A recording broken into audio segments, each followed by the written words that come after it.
ప్రభుత్వం ప్రకటించిన పద్మ అవార్డులో సీనియర్ నటి శోభనకి పద్మభూషణ్ అవార్డు దక్కింది. 2006లో పద్మశ్రీ పురస్కారం దక్కించుకున్న శోభన 1980లో చైల్డ్ ఆర్టిస్ట్గా సినిమాల్లోకి వచ్చింది.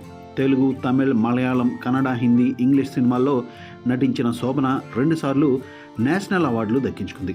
అలాగే 2 సార్లు Filmfare award, Kerala state award దక్కించుకుంది. 54 ఏళ్ల శోభన పెళ్లి చేసుకోలేదు. అయితే ఆమె పెళ్లి చేసుకోపోవడానికి కారణం ఏంటి? తన కెరీర్లో 230 సినిమాల్లో నటించిన శోభన నాట్యానికి తన కెరీర్ని అంకితం ఇచ్చేసింది.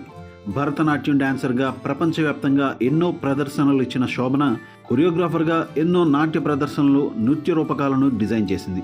2011లో కళైమామణి అవార్డు అందుకున్న శోభన శాస్త్రీయ నాట్య కుటుంబం నుంచి వచ్చింది.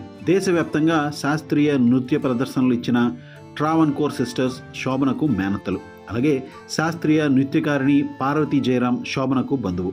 శోభన తల్లి మలేషియా దేశస్థురాలు. మలేషియాలో ఎన్నో నాట్య ప్రదర్శనలు ఇచ్చిన శోభన 2011లో ఓ అమ్మాయిని దత్తత తీసుకుంది. శోభన దత్తత కూతురి పేరు అనంత నారాయణి. 2004లో పెళ్లి గురించి మాట్లాడింది శోభన. నేను పెళ్లికి వ్యతిరేకం కాదు, అయితే నాట్యంలో బిజీగా ఉండడం వల్ల పెళ్లికి సమయం కేటాయించలేకపోయాను. నాకు తగిన మనిషి కూడా కనిపించలేదు.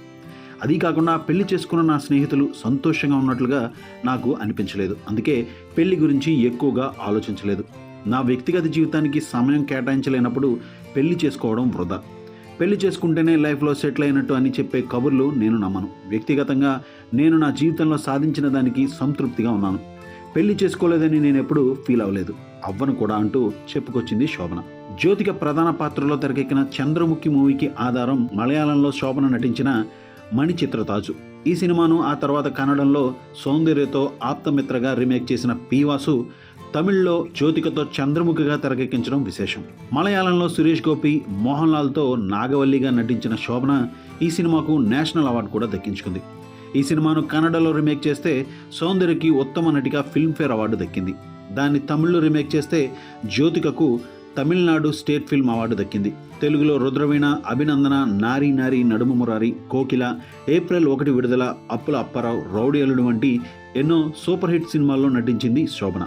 1997 తర్వాత శోభనకి తెలుగులో అవకాశాలు తగ్గిపోయాయి. అయితే మలయాళం, తమిళ్లో వరుస సినిమాలు చేస్తూ వచ్చిన శోభన ప్రభాస్ హీరోగా తెరకెక్కిన కల్కి 2898 AD సినిమాలో ఓ స్పెషల్ రోల్లో నటించిన విషయం తెలిసిందే.